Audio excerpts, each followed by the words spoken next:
Tapi kita nikmati jamaah sekalian, hidup dengan apa adanya. Karena umur kita ini sangat singkat, sangat padat, cepat. Hari ini kita bisa bersama-sama bertemu, tapi belum tentu besok bertemu.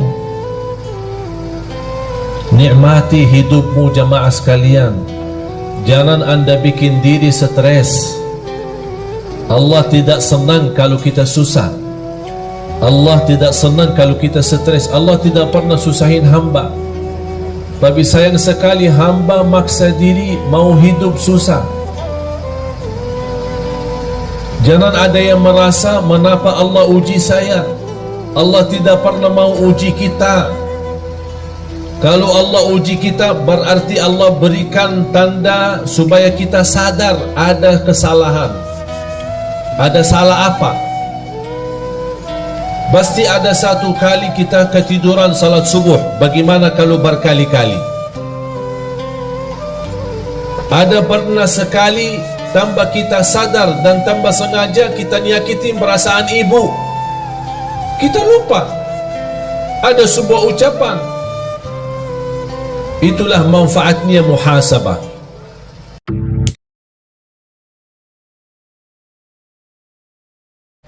Bismillahirrahmanirrahim. Assalamualaikum warahmatullahi wabarakatuh.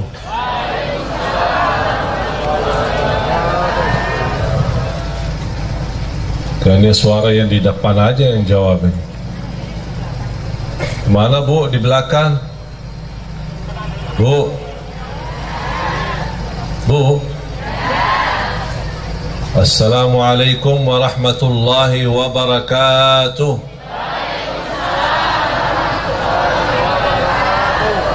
Kayaknya baru cas lagi. Alhamdulillah. Alhamdulillahi Rabbil Alamin. Wa ashhadu an la ilaha illallah wahdahu la sharika lah waliyus salihin. وأشهد أن سيدنا ونبينا محمدا عبد الله ورسوله الصادق الأمين اللهم صل وسلم وبارك على سيدنا محمد وعلى آله وصحبه ومن تبعهم بإحسان إلى يوم الدين سبحانك لا علم لنا إلا ما علمتنا إنك أنت العليم الحكيم. Para jamaah sekalian, bapak-bapak, ibu-ibu, para hadirin, muslimin, muslimat, mukminin, mukminat yang senantiasa mudah-mudahan mendapatkan rahmat dan keberkahan dari Allah Subhanahu wa taala.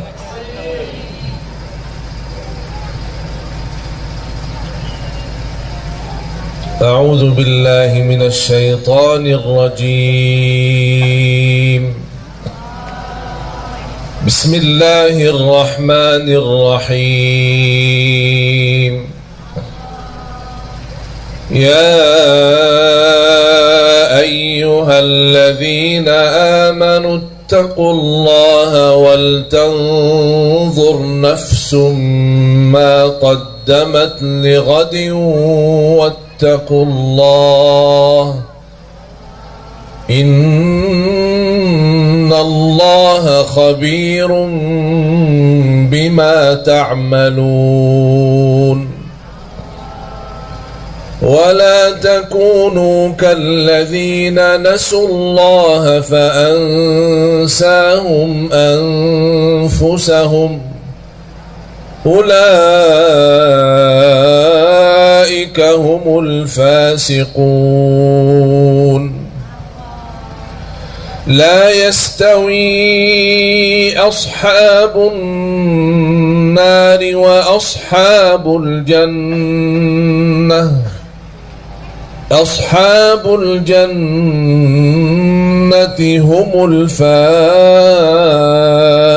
الفائزون لو أنزلنا هذا القرآن على جبل لرأيته خاشعا لرأيته خاشعا متصدعا من خشية الله وتلك الأمثال نضربها للناس لعلهم يتفكرون.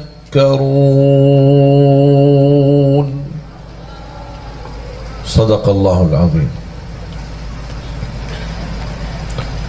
لعلهم يتفكرون. Kata yatafakkarun banyak di dalam Al-Quran. Tahu enggak Bu apa arti yatafakkarun? Ya Pak, tahu enggak arti yatafakkarun? Orang yang berfikir.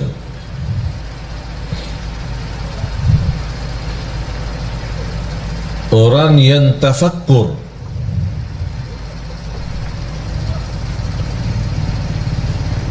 Yang dimaksud tafakkur untuk apa? Kan kita suka,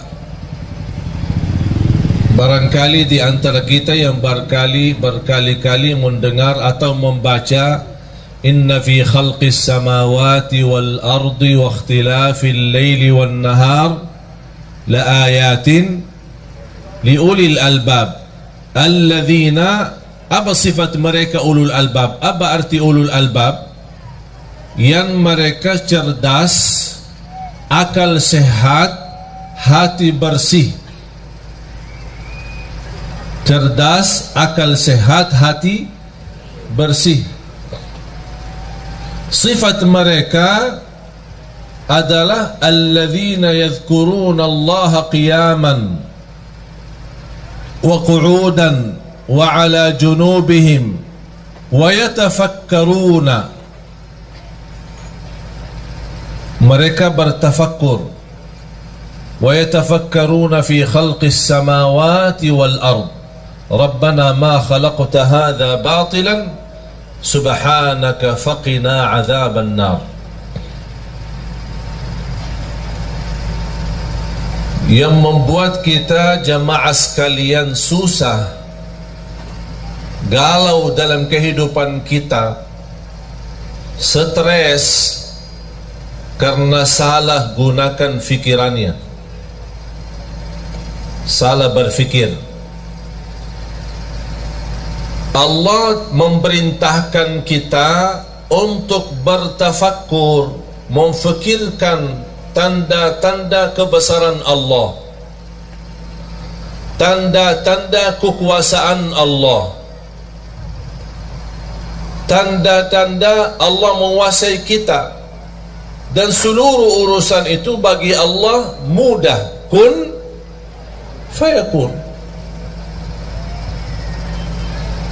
Tapi kita jemaah sekalian salah gunakan fikiran kita.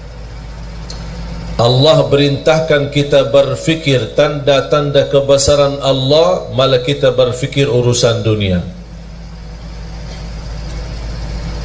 Pantas semakin usia, semakin tua, semakin stres, karena selama ini salah gunakan fikirannya.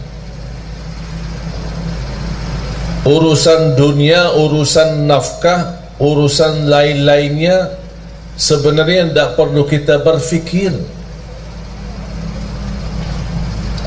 Gampang-gampang saja. Kalau Allah maha mampu menciptakan bumi dan langit, kira-kira Bapak Ibu mana yang lebih hebat dan dahsyat?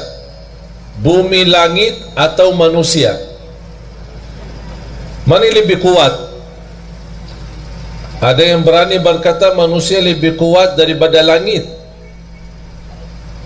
Kalau bagi Allah mudah menciptakan langit, apalagi urusan manusia. Kalau Allah mampu mengaturkan rezeki miliaran manusia, bukan hanya manusia aja yang diatur oleh Allah rezekinya, Seluruh yang ada di semesta alam ini Allah yang mengatur rezeki. Binatang, burung-burung, semua makhluk hidup yang bernyawa, Allah yang tanggung jawab rezekinya. Tapi mengapa sekarang kita banyak stres soal rezeki?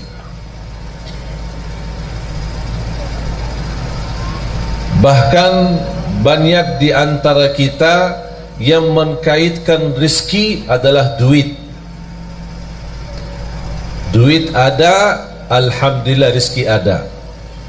Duit tidak ada, tolong Syekh doakan supaya rezeki lancar.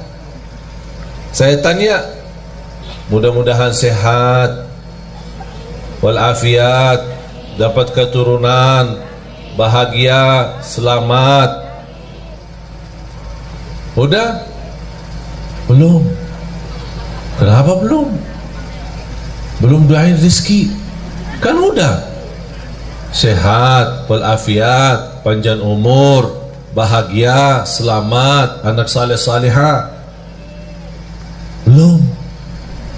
Terus mau apa lagi? Duit. Oh, jadi saya doain, ya Allah kasih duit gitu. Jadi kata rizki itu sebenarnya bukan uang. Kita sebagai manusia sebenarnya tanpa duit bisa hidup. Kalau tidak ada uang di dompetnya bisa nafas enggak? Alhamdulillah. Kalau tidak ada uang di tas ibu-ibu, bisa enggak buang air enggak? Bisa kan ke WC? Bayar ya? Tidak kan? Masa mau masuk WC di rumah sendiri bayar? Tapi sayang sekali jamaah sekalian, kita salah berfikir. Bukan itu yang Allah suruh kita berfikir. Bukan urusan rezeki. Sekarang kita sebagai manusia merasa diri hebat. Kita gunakan fikir bagaimana cara supaya saya dapat uang yang banyak. Bukan berfikir bagaimana cara saya dapat halal walaupun sedikit. Target halal haram itu belakangan. Yang penting dapat dulu. Yang penting dapat dulu, nanti saya pisahin mana halal mana haram, gampang itu urusan. Dan semestinya dari awal kita harus komitmen untuk mencari yang halal walaupun sedikit.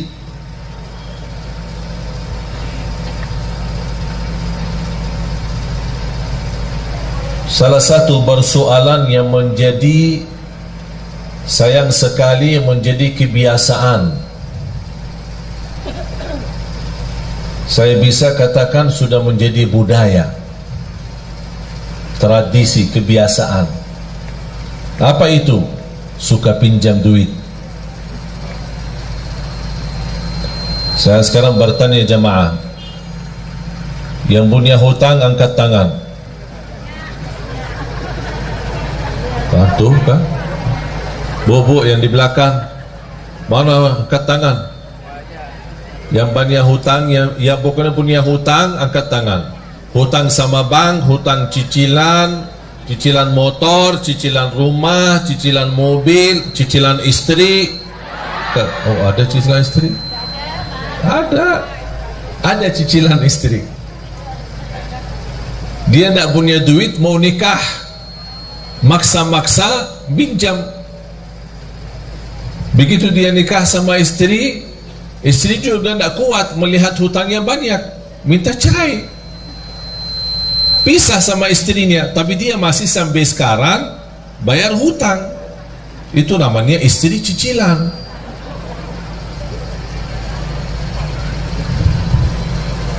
Sudah menjadi kebiasaan. Mengapa kita sudah terbiasa pinjam?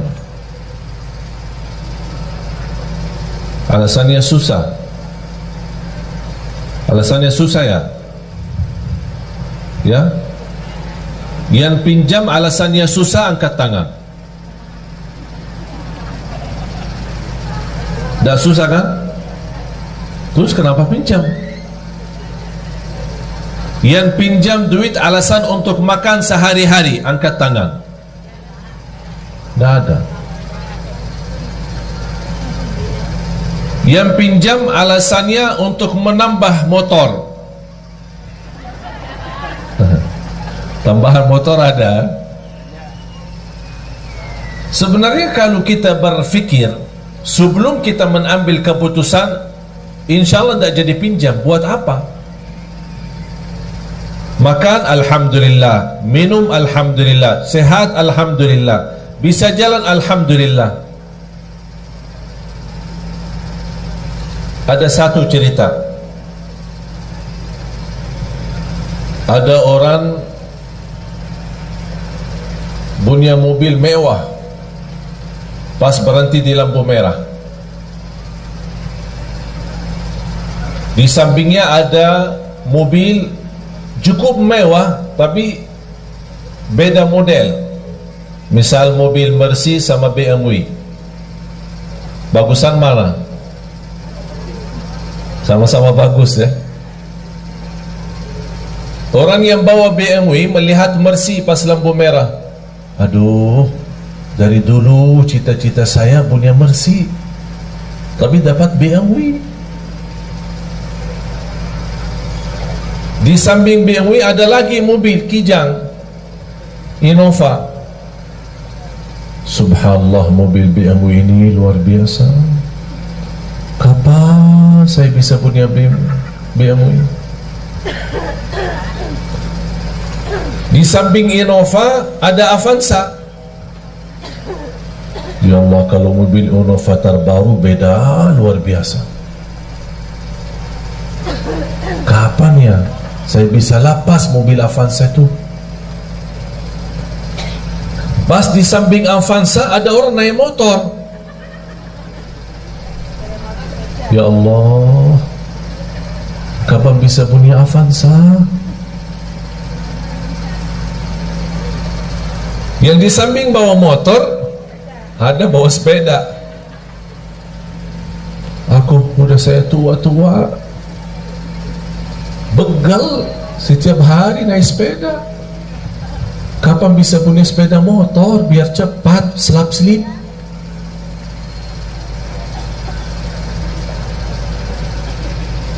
Pas di lampu merah tersebut ada orang jalan kaki. Subhanallah, sepeda tadi itu bagus, kayaknya tidak berapa harga. Mimpinya cuma sepeda.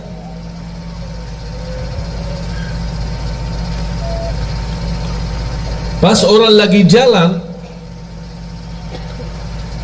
di pinggir jalan ada sebuah rumah. Dari jendela rumah ada orang cacat, dia pakai kursi roda. Dia membayangkan orang yang lagi jalan, ya Allah, kapan saya bisa sehat supaya bisa jalan?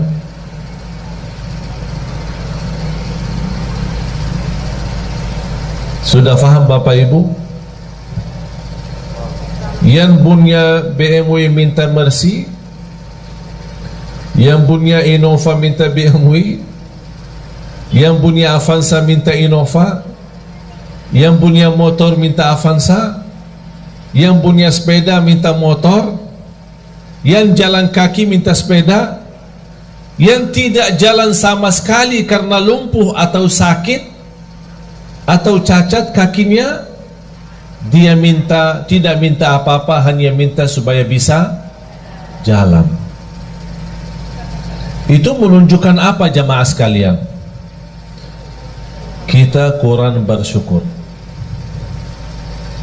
Padahal sederhana, apa adanya. Jamaah sekalian, sempat nggak nonton di YouTube atau di TV kehilangan mobil saya? Nonton ya? Ya Allah, setiap hari ditelepon jamaah. Apa? Udah ketemu mobilnya belum? Mobil apa? Aku aja lupa. Dapat berpikir. Cuma luar biasa fikiran jamaah semua.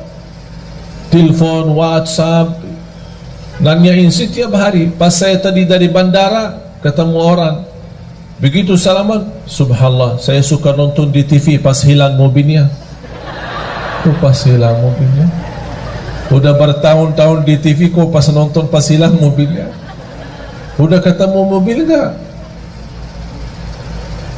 Tadi malam jam 1 saya tiba dari Jordan. Hampir jadwal Semarang enggak jadi. Cuma saya diinfokan sama tim sudah sampai duluan. Kasihan jamaah udah ramai. Udahlah terbang lagi.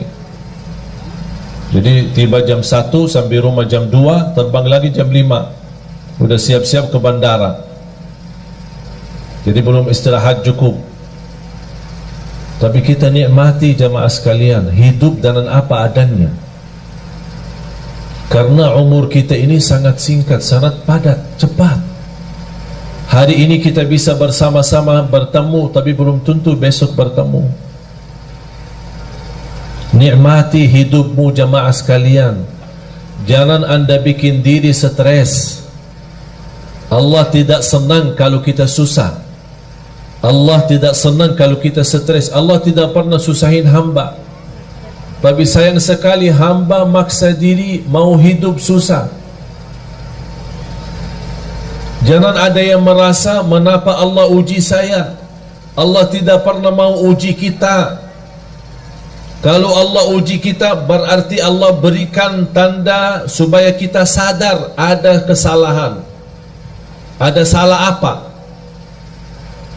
Pasti ada satu kali kita ketiduran salat subuh. Bagaimana kalau berkali-kali?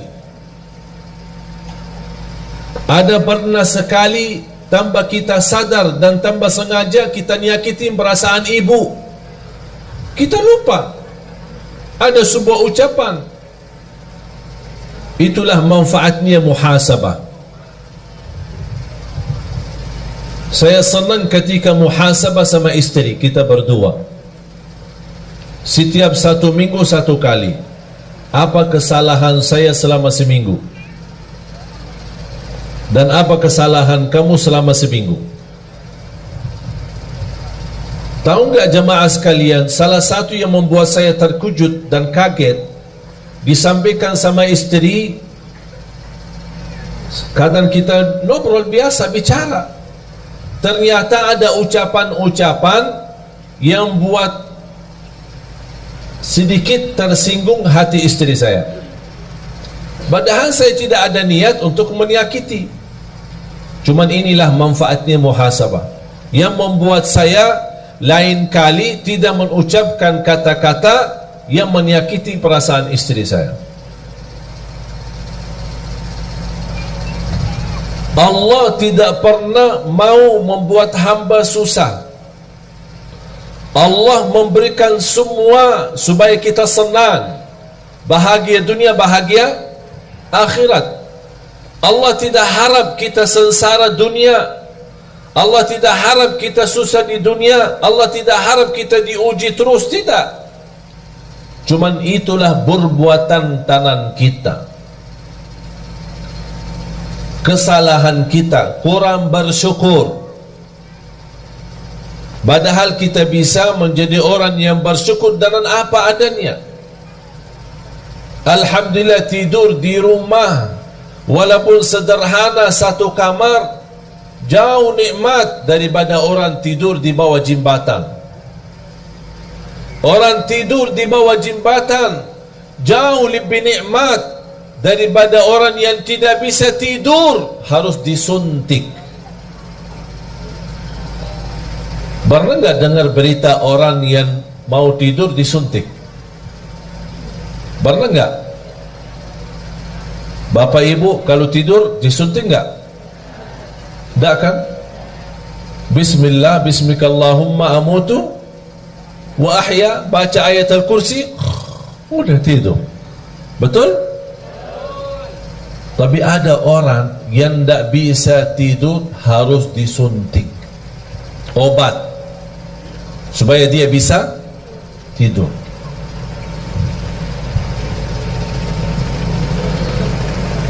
Agar kita bisa merasakan nikmatan yang Allah berikan, walaupun nikmat itu sederhana dan sedikit, kita ingat orang lain yang tidak punya apa-apa. Jangan kita melihat orang yang punya banyak. Kalau sudah punya mobil, jangan lihat mobil yang lebih mewah, tapi lihat orang yang masih punya motor. Supaya mobil yang kita punya, Masya Allah, nampaknya kaya raya saya. Walaupun sehari mobil bisa jalan, sehari didorong, tapi namanya alhamdulillah ada mobil.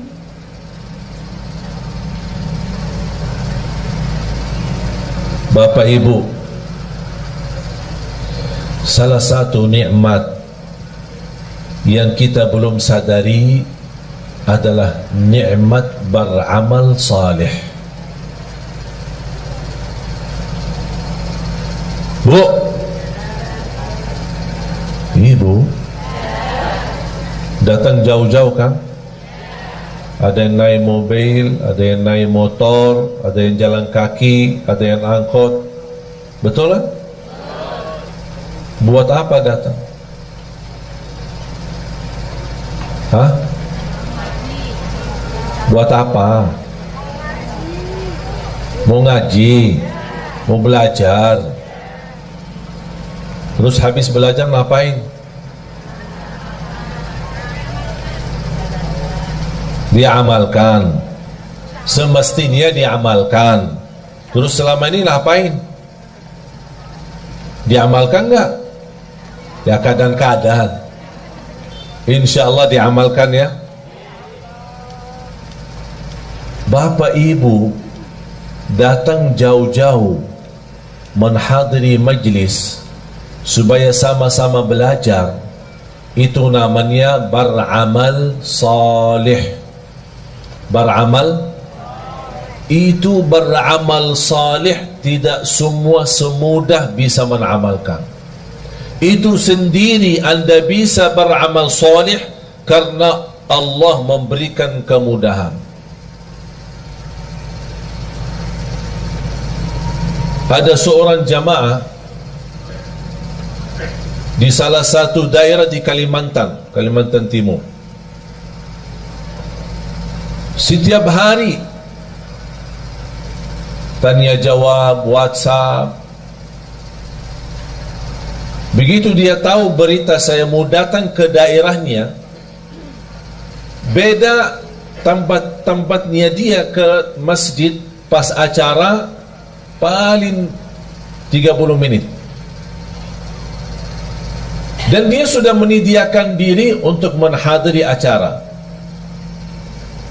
Dan ada niat mau bertemu langsung sama saya. Saya bilang insya Allah siap, nanti kita ketemu. Pas hari H, dah bisa datang. Sampai selesai acara, sampai saya pulang, sampai dia telponan, nangis, minta saya tunggu di bandara. Saya tunggu di bandara, belum juga ketemu. Sampai saya terbang pulang. Padahal barangkali posisi dia dibanding jamaah lain, dia cukup dekat. Tinggalin urusan sebentar, datang bertemu pulang. Tapi Allah belum mengizinkan.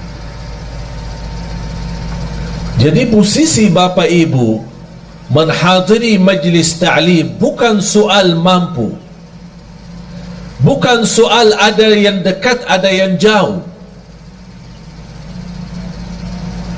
tapi persoalannya siapa di antara kita yang diberikan oleh Allah karunia taufik, hidayah. Itu sendiri merubah nikmat dan amal saleh. Itu yang wajib jamaah sekalian ingat kita bisa beramal saleh karena Allah menanugerahkan kemampuan untuk beramal saleh. Silahkan pergi ke kuburan. Kalau boleh kita berbicara dengan mereka yang ada di kubur, dan mereka bisa jawab apa pertanyaan kita kepada mereka. Apakah ada yang diinginkan? Pasti mereka menjawab, kami ingin kembali ke dunia supaya bisa beramal saleh. Tapi kira-kira bisa enggak mereka kembali? Itu sendiri Bapak Ibu sudah mempunyai nikmat yang luar biasa. Bagi orang yang sudah wafat tidak bisa. Syukur-syukur kalau mereka mendapatkan berkah doa kita untuk mereka. Kita mendoakan mereka yang sudah wafat. Allahumma ighfir lil muslimina wal muslimat wal mu'minina wal mu'minat al ahya'i minhum wal amwat. Yang hidup maupun yang telah wafat, kita doakan. Tapi mereka beramal tidak bisa. Siapa yang bisa beramal? Kita, jamaah sekalian yang masih ada, yang masih hidup. Itu merupakan nikmat. Dan yakini jamaah sekalian, nikmat yang kita miliki itu luar biasa. Itu tidak bisa dinilai dengan duit. Kita bisa bangun tahajud, itu luar biasa. Karena orang yang bangun tengah malam, dia tinggalkan tempat tidur yang nyaman dan enak. Karena Allah subhanahu wa ta'ala berbangga di hadapan malaikat. Allah berbangga di hadapan malaikat. Apa kata Allah kepada malaikat? Ya malaikati, wahai malaikaku, lihatlah hambaku ini, lihat. Buat apa dia bangun tengah malam, tidur enak, nyaman, tapi dia maksa diri bangun? Kenapa? Kata Allah, karena aku, kata Allah. Dia bangun karena aku, kata Allah, bukan karena siapa-siapa. Itu yang membuat Allah bangga di hadapan malaikat. Itulah hambaku. Ketika kita mendengar azan Allahu Akbar, kita tinggalkan segala urusan. Yang terutama tunaikan salat. Mau apapun urusan, tidak ada sesuatu yang menghalangi kita salat. Itu juga amalan yang membuat Allah bangga. Dan Allah tunjukkan kepada malaikat, wahai malaikatku, lihat, itu hambaku, itu hambaku. Oleh karena itu jamaah sekalian, ketika kita beramal saleh, jangan anda merasa malas. Jangan ada yang berkata, mengapa saya diuji? Jangan ada bahasa, mengapa Allah? Tapi semestinya ada bahasa, mengapa saya belum bisa menjadi seorang hamba yang benar-benar saleh-salihah? Mengapa saya belum bisa mendapatkan ridha Allah sebagaimana para sahabat, para orang-orang saleh? Mengapa saya belum bisa meyakinkan diri saya menjadi orang yang bahagia, selamat? Jangan anda berkata, mengapa Allah? Karena Allah tidak pernah mau susahin kita. Dan ingat jamaah sekalian, ketika Allah memberikan sebuah ujian, yakini itu tanda Allah sayang sama kita. Seperti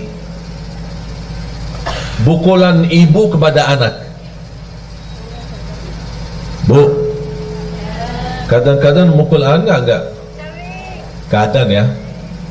Yang tidak sampai mukul parah, tidak sampai nyakitin, tapi paling-paling ya karena lagi kesal lah sama dia. Betul kan? Paling dicupit ya. Kesal sama anaknya, kalau tak suka mukul balik dicubit. Tapi apakah cubitan ibu atau mukulan ibu kepada anak, apakah ibu benci anaknya atau sayang? Sayang. Kok sayang dimukul sih? Supaya apa? Supaya dia belajar, jangan ulangi lagi kesalahan itu. Sama juga prinsip Allah sama hamba. Allah tidak mau menyakitin kita, tapi kalau kita sudah menjauh dari jalur, tidak menjaga jalan yang lurus, ihdinas siratal mustaqim, Allah kasih pukulan. Mau kemana, tetap lurus, jalan kanan, jalan kiri. Ada seorang badui datang kepada Rasul, ya Rasulullah, nanti kami di hari kiamat, siapa yang akan hisab kita? Sekarang saya bertanya, pertanyaan orang badui kepada Rasul. Sekarang saya bertanya kepada bapak ibu, yang akan hisab kita nanti di hari kiamat siapa? Siapa? Hah? Allah. Yang akan hisab kita Allah. Rasul juga menjawab kepada orang badui, yang akan hisab kita nanti di hari kiamat adalah Allah. Apa kata orang badui? Alhamdulillah, kalau Allah yang hisab, beres. Ditanya sama Rasul, kenapa? Apa kata beliau? Karena saya yakin Allah jauh lebih sayang kepada hamba daripada ibu kepada anaknya.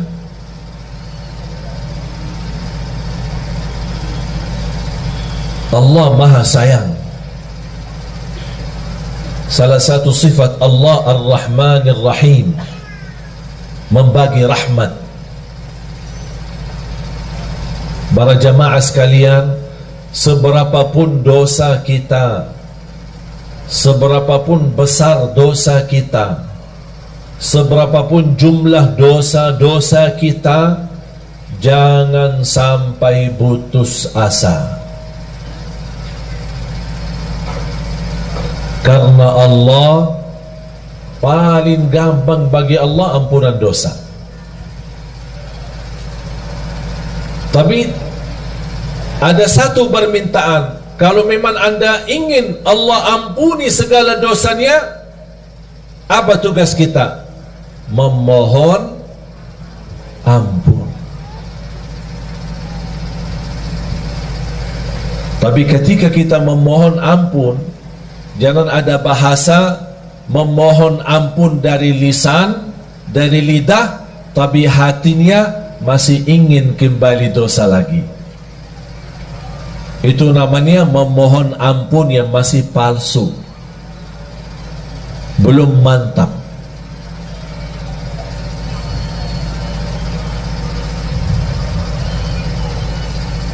A'udzu billahi minasy syaithanir rajim.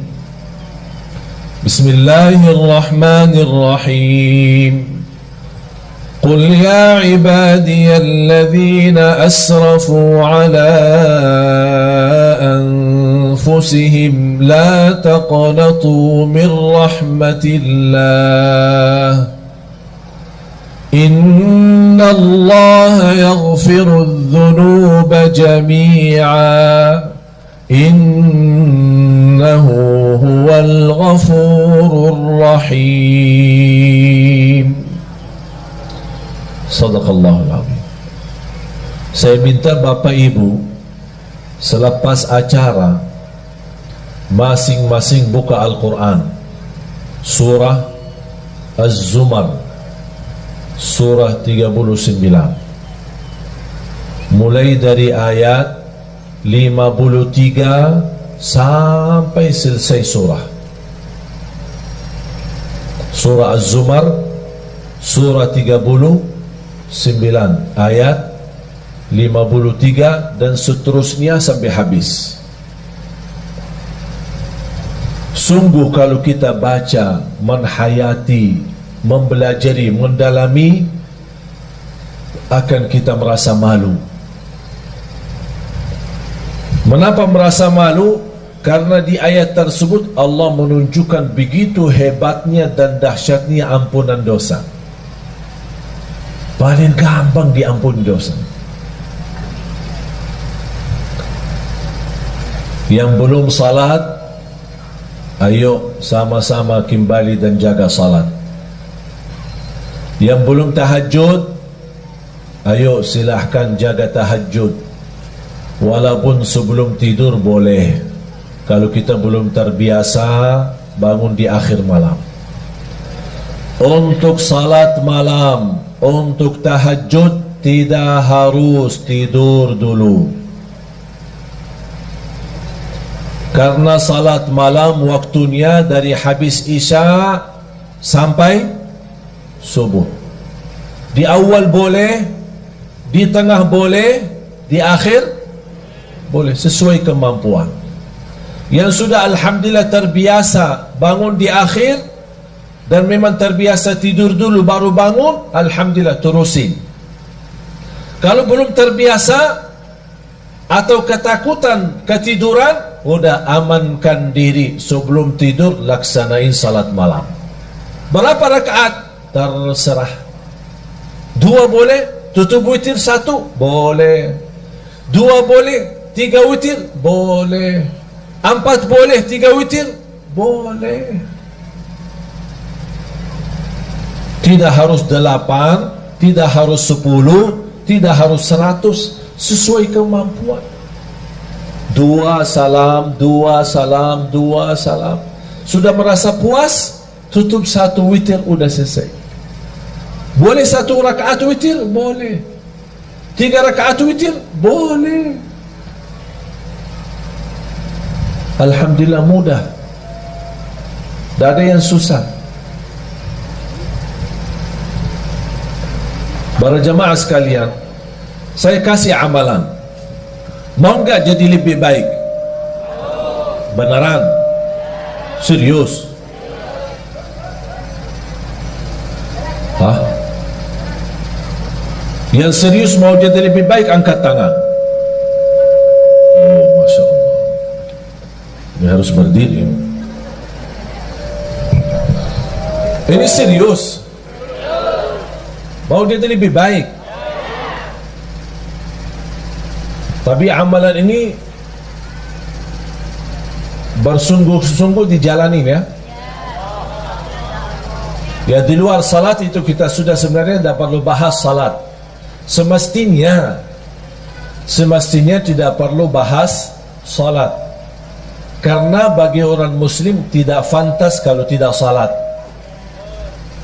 Betul?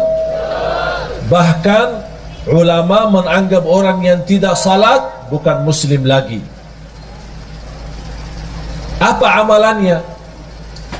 Sebelum saya sampaikan amalan, yang punya HP, angkat HP-nya. Angkat semua. Semua yang punya HP. Anak-anak pun yang punya HP, angkat. Adik punya HP enggak? Adik? Dek? Angkat ya. Hari ini hari Ahad, hari Minggu. Besok hari Senin ya. Senin, Selasa, Rabu, Kamis. Ada yang suka puasa Senin? Yang suka puasa Senin, angkat tangan. Mulai besok kita puasa hari Senin. Ya, puasa hari Senin, niat ikuti sunnah Nabi Muhammad SAW. Barang siapa yang puasa 1 hari karena Allah, akan Allah jauhkan dari neraka Jahannam 70 tahun. Tapi di samping puasa apa yang harus dilakukan? Mulai hari Senin sampai hari Kamis, kita puasa Senin dan Kamis.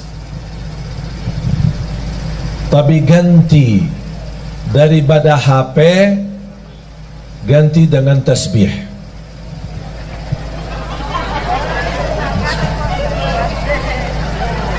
Ganti dengan tasbih. Berapa lama? Senin, Selasa, Rabu, Kamis.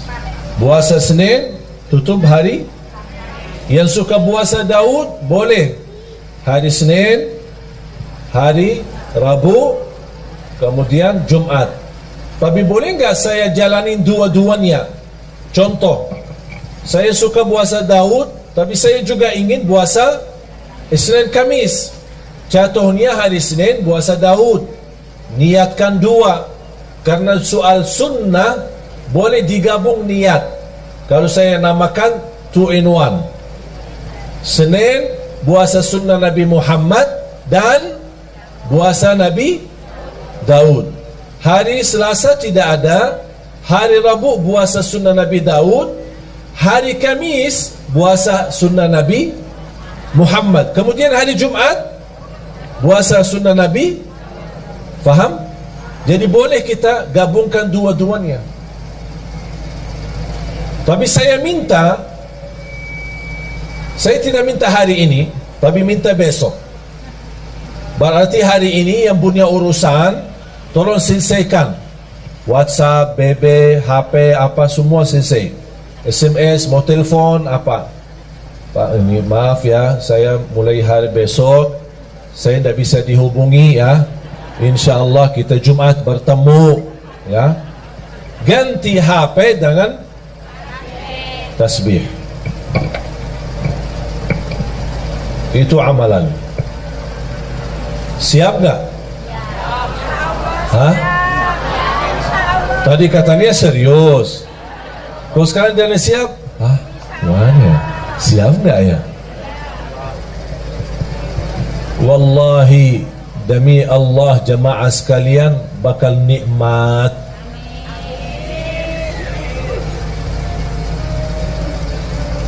Saya dari kemarin dan ini hari kedua, alhamdulillah dah megang HP. Walaupun ada yang kontak kepada asisten saya, ditanya, ini kok HP-nya Syekh tidak aktif-aktif sih? Kita ingin mau bertanya. Saya memang kasihan jemaah yang masih ingin bertanya, tanya jawab. Tapi harus kita juga melayani jemaah. Jangan terlalu melayani jemaah tapi lupa diri. Harus kita juga melayani diri sendiri. Salah satunya amalan ini. Sekali lagi, baca zikir itu selama anda megang tasbih. Komitmen? Siap? Mulai hari ini anda punya urusan, silahkan selesaikan. Begitu masuk besok, sudah anda lagi puasa, terusin tasbihnya berjalan. Mohon maaf, berapa jam megang HP? Berapa jam? 24 jam ya. Sambil tidur di samping HP. Dah tahu kita yang tidur di samping HP atau HP-nya yang dibawa di samping kita. Saya minta dengan sungguh-sungguh, dan insya Allah apa yang saya sampaikan sekarang, saya tidak mau jelaskan apa yang saya sudah rasakan, tapi biar Bapak Ibu sendiri rasakan. HP diganti dengan tasbih. Senin, Selasa, Rabu, Kamis. Kalau sudah diganti dengan tasbih, berarti tidak ada kata caci maki, tidak ada fitnah, tidak ada kata kotor, hanya mengucapkan yang baik. Barang siapa yang beriman kepada Allah dan hari akhir, berkatalah yang baik atau diam. Sudah. Subhanallah, walhamdulillah, wa la ilaha illallah, wallahu akbar, wa la hawla wa la quwata illa billah. Di salah satu zikir yang sangat dahsyat, hasbunallah wa ni'mal wakil. Ini tolong Bapak Ibu amalkan. Yang punya hutang silahkan amalkan. Dalam niat, ya Allah saya punya hutang belum mampu lunaskan. Hasbunallah wa ni'mal wakil, hasbunallah wa ni'mal wakil, hasbunallah. Terus Ya Allah, saya berkeinginan dapat jodoh yang insya-Allah salihah yang mampu memimpin saya. Hasbunallahu wa ni'mal wakil. Hasbunallah terus. Ya Allah, saya punya hutang belum lunas. Ya Allah, ibu saya sakit. Apapun hajat kita, sebutin hajatnya dan silahkan wakili Allah yang urus. Karena hasbunallah wa ni'mal wakil, cukup bagi aku Allah sebaik-baik yang diwakili. Berapa? Bebas. 100, 200, 1000 bebas. Alhamdulillah jamaah sekalian, zikir ini saya tidak pernah berikan ke jamaah pasti berhasil. Semua hajat orang berhasil. Bahkan ada di antara jamaah yang pernah WhatsApp, maaf Syekh, udah saya berkali-kali baca tapi rasanya belum tuntas hajat saya. Di antara 1000 jamaah kurang lebih satu-satunya aja yang dia belum berhasil. Yang lain ada yang dalam seminggu tuntas, ada yang 2 minggu habis selesai, ada yang sampai 1 bulan. Tapi rata-rata alhamdulillah semua berhasil mendapatkan hajatnya. Cuma saya kaget ketika ada seorang jamaah, Syekh maaf, sampai sekarang kok belum selesai.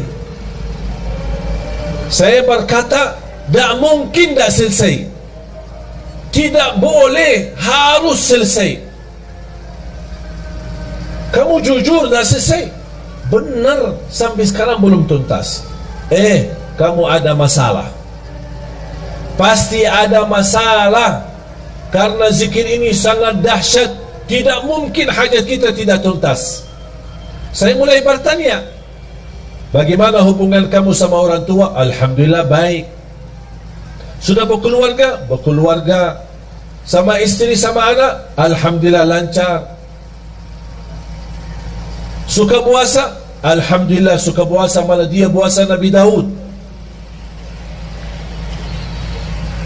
Apa yang masalahnya kok sampai sekarang belum tuntas hajatnya? Saya bilang, maaf Pak, pasti ada sesuatu. Coba cek lagi. Langsung dia berkata, maaf Syekh, saya hampir sering, berkali-kali terjadi itu. Apa? Ketiduran salat subuh. Oh, di situ masalahnya. Kuda tuntas hajatnya. Apa guna zikir kalau tidak salat? Betul nggak? Tak ada zikir, mau dia tariqat, mau dia hakikat, mau dia ma'rifat, tak ada zikir tanpa salat. Semua amalan kita sia-sia kalau tidak salat. Haji setiap tahun tidak salat, sia-sia, tidak ada satupun diterima. Umrah setiap bulan, sia-sia kalau tidak salat. Salat itu tiang agama. Jatuh salat, jatuh agama.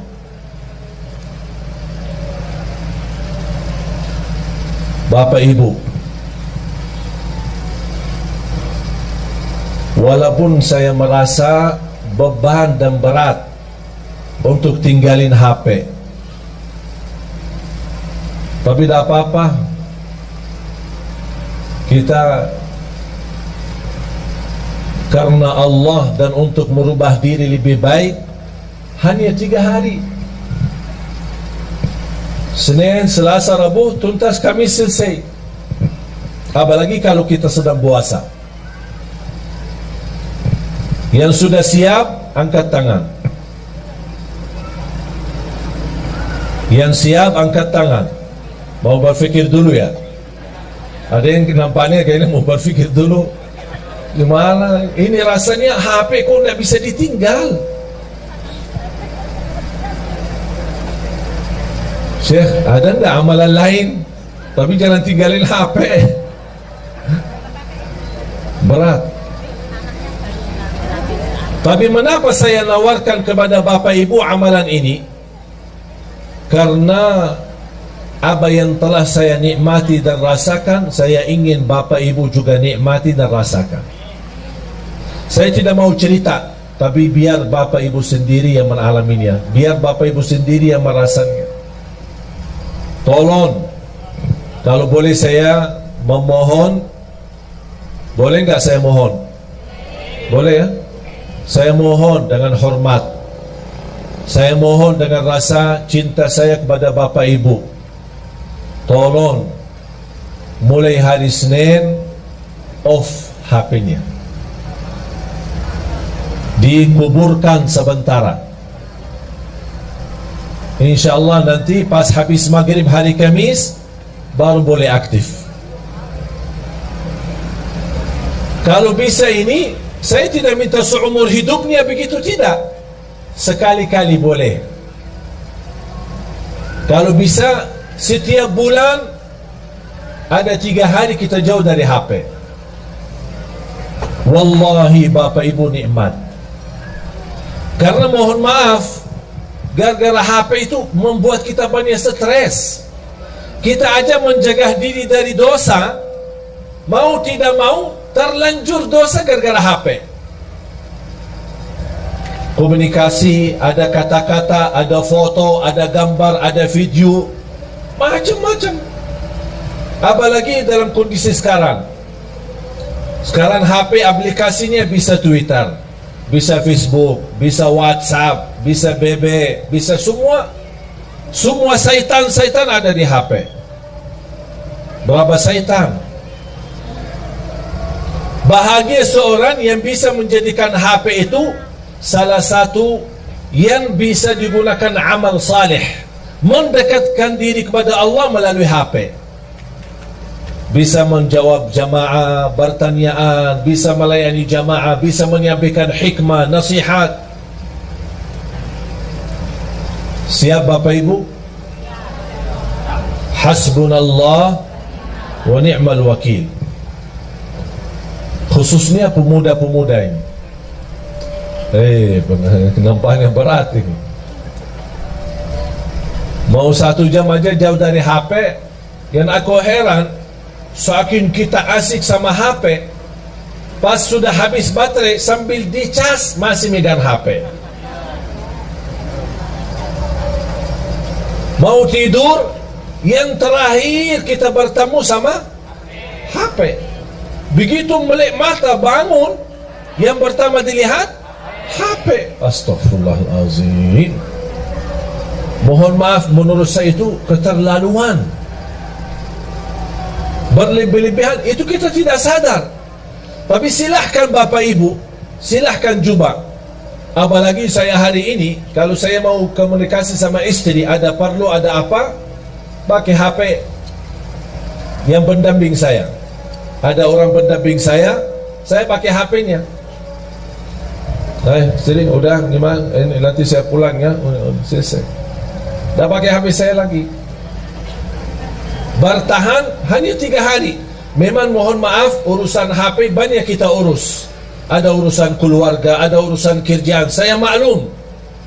Tapi yang saya ingin, Anda harus bisa melatih diri untuk walaupun sementara. Kalau tidak bisa selama 3 hari, coba kira-kira bisa enggak 2 jam, 3 jam per hari jauh dari HP.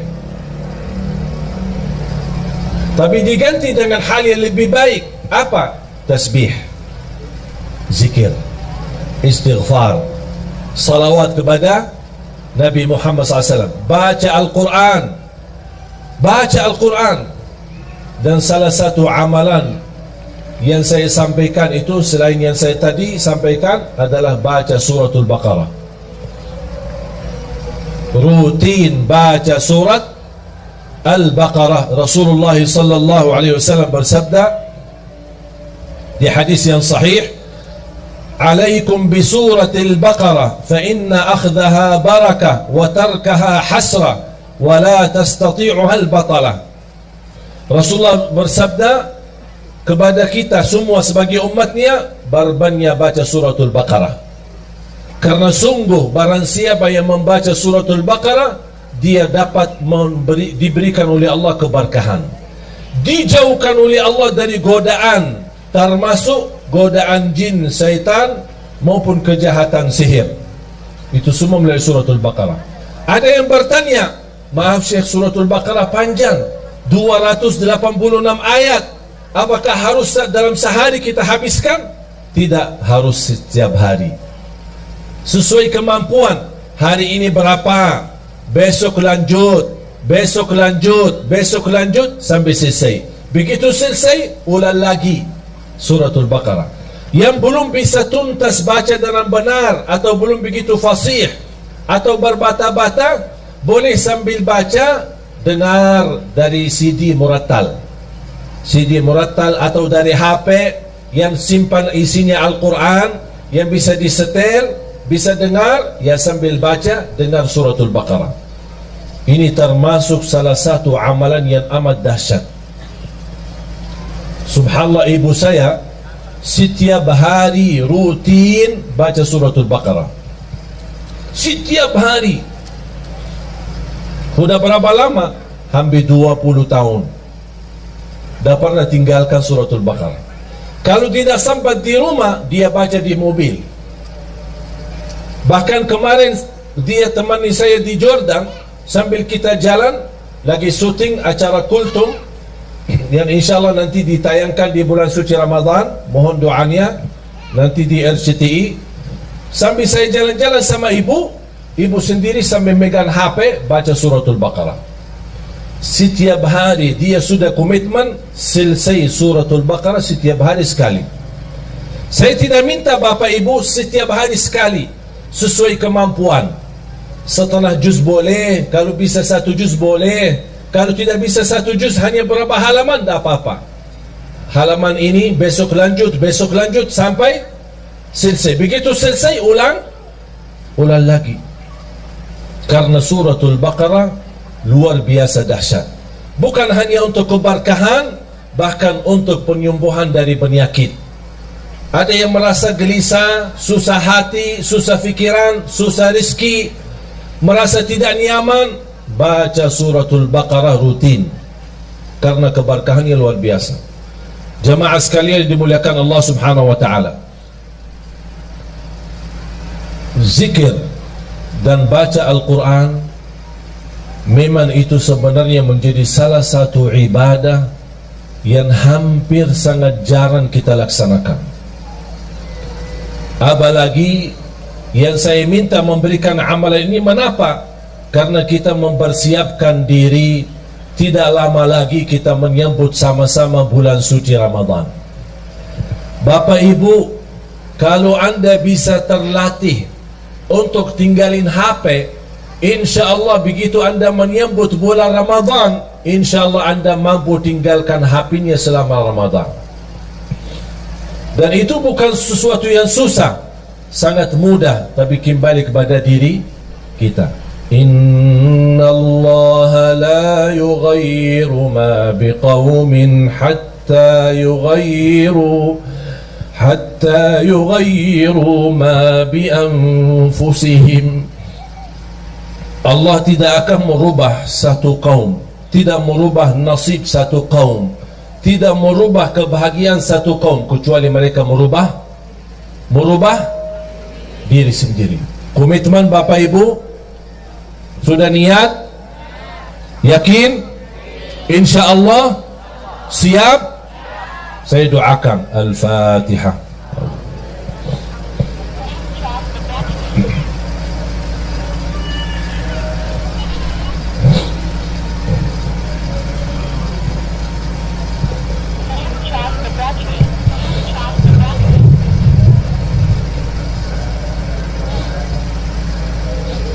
Amin. Bapak Ibu jamaah sekalian, kata yang terakhir yang saya ingin sampaikan, setiap hari, bahkan setiap malam, saya mengingatkan diri saya untuk menghadapi kematian. Setiap hari begitu saya bangun, saya menikmati ibadah, menjalankan tugas dakwah dalam hari ini, karena bagi saya hari ini adalah hari hidupku. Saya hidupkan dalam hal kebaikan, dan saya tidak pernah mimpi atau berfikir apa yang harus saya lakukan besok, karena bisa jadi hari ini adalah hari terakhir bagi kita semua. Saya selalu berkata sama istri setiap malam saya mau tidur, ketika saya berada di Jakarta bersama istri, maupun saya di luar kota, saya telepon beliau, saya minta maaf sama dia, dan saya doakan, dan saya berkata, aku puas dan ridha terhadapmu, dan saya minta maaf karena bisa jadi malam ini yang terakhir, perpisahan belum tentu ketemu lagi. Begitu saya pulang ke Jakarta, disambut dengan begitu luar biasa kesenangan dan kebahagiaan istri menyambut saya ketika saya pulang ke rumah.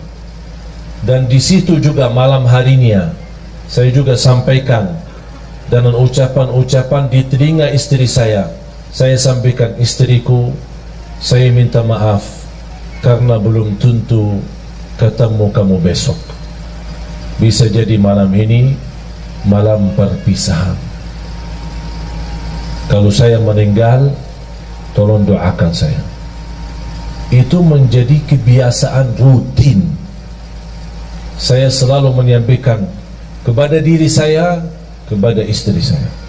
Dan saya harap semua jamaah sekalian memiliki perasaan yang sama.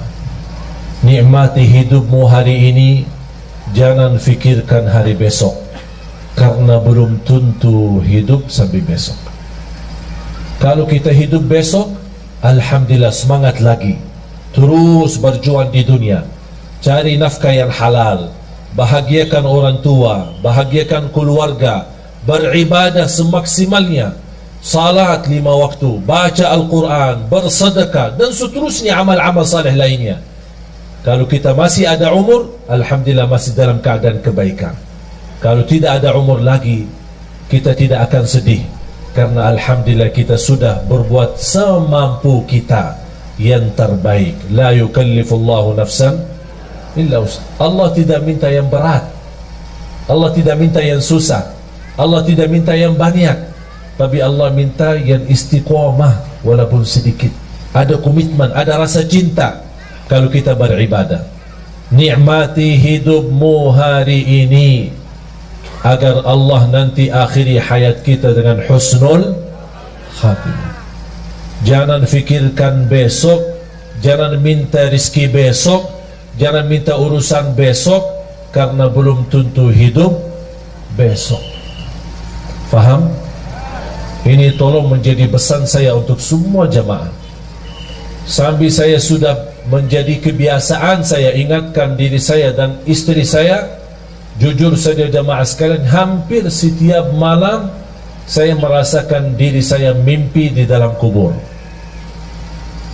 Setiap malam, bahkan di dalam mimpi menunggu, ya Allah kapan saya dijemput, ya Allah kapan saya bisa merasakan kenikmatan kubur. Yang Rasul sendiri berkata, kubur itu ada 2, taman dari taman surga atau lubang dari lubang neraka. Tinggal siapa? Kita yang milih. Bukan Allah yang milih, tapi kita yang milih. Kalau memang anda ingin rumah nanti, rumah baru kita adalah kuburan, yang bapak ibu akan jauh lebih panjang usia di kubur daripada dunia. Kalau memang anda ingin baik, jadikan kuburannya raudhah, taman dari taman surga. Jadikan hidupmu taman dari taman surga. Ucapan-ucapan surga, berilaku surga, akhlak surga, berlangkah-langkah surga, dimanapun kita berada selalu membawa haruman surga. Kalau kita meninggal dunia, jangan sedih, jangan takut. Biar semua keluarga di sekitar kita menangis, tapi insya Allah kita bukan menangis, tapi senyum, bahagia, karena kita sudah pindah dari alam dunia yang begitu kotor, dari alam dunia yang begitu risah, dari alam dunia yang begitu hina, kita insyaAllah akan bertemu dengan Allah dalam merasa kebahagiaan yang luar biasa. Saya doakan mudah-mudahan Bapak Ibu semua husnul khatimah, husnul khatimah, husnul khatimah, dianugerahkan taufiknya Allah agar kita menjadi hamba yang salih salihah untuk hari hidup kita, hari kebahagiaan kita, hari bisa istiqamah dalam taat kepada Allah. Bukan kita memohon panjang umur begitu saja, tapi kita memohon panjang umur dalam taat kepadamu ya Allah. Itulah umur yang bermakna. Tapi kalau umur tanpa taat, itu umur yang sia-sia.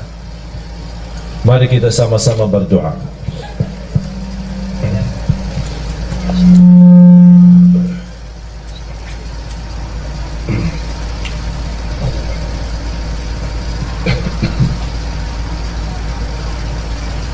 Bismillahirrahmanirrahim.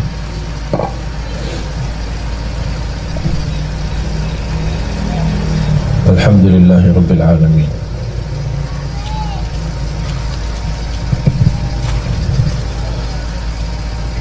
حمد الشاكرين حمد الناعمين حمدا كثيرا طيبا مباركا فيه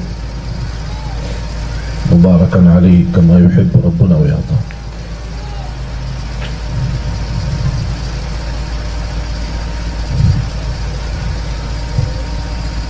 اللهم صل على سيدنا محمد وعلى آل سيدنا محمد.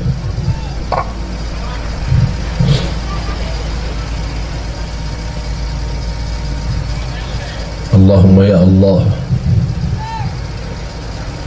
اهدنا إلى صراطك المستقيم. Berilah kepada kami petunjuk kepada jalan yang lurus.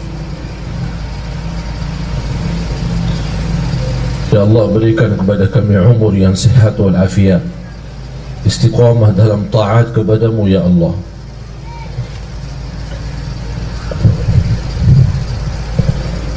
Ya Allah, kuatkan iman kami, kuatkan keyakinan kami, sempurnakan kekurangan kami, ampuni segala dosa kami.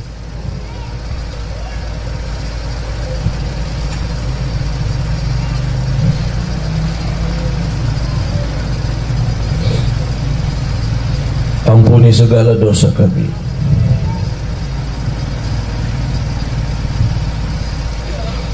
Ya Allah, ampuni segala dosa kami, dosa besar maupun dosa kecil, dosa terang-terangan maupun dosa sembunyi. Aku mohon ya Allah untuk semua jamaah yang hadir, selepas acara ini masing-masing pulang ke rumahnya sudah diampuni segala dosanya.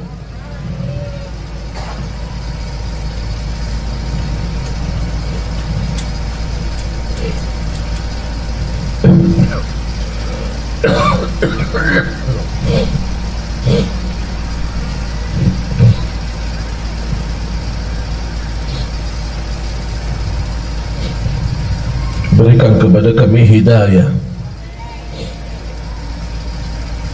hidayah sampai akhir hayat. Akhiri hayat kami dengan husnul khatimah.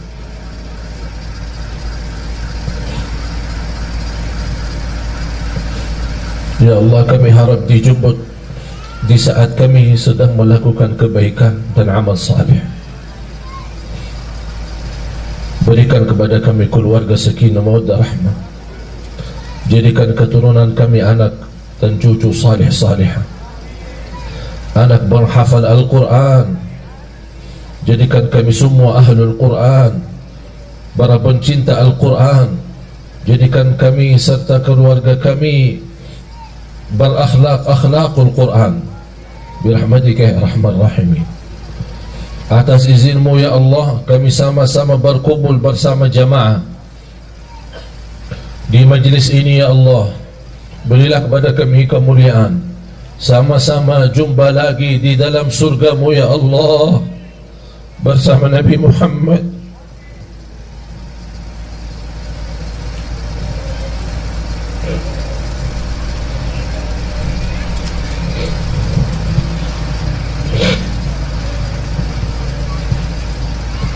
bersama Nabi Muhammad sallallahu alaihi wasallam. Allahumma ighfir lil muslimina wal muslimat wal mu'minina wal mu'minat al ahya'i minhum wal amwat. Ya Allah, sehatkan badan kami, lancarkan urusan kami, berikan kemudahan dan umur, sama-sama bertemu dengan bulan suci Ramadan ya Allah, agar kami mampu menjadi orang-orang yang mampu merubah nasibnya di bulan suci Ramadan, dari neraka jahannam menjadi ahli surga ya Allah ya Rabbal Alamin. ربنا تقبل منا إنك أنت السميع العليم وتب علينا إنك أنت التواب الرحيم. ربنا آتنا في الدنيا حسنة وفي الآخرة حسنة وقنا عذاب النار. وصلى الله على سيدنا ونبينا محمد وعلى آله وصحبه وبارك وسلم والحمد لله رب العالمين.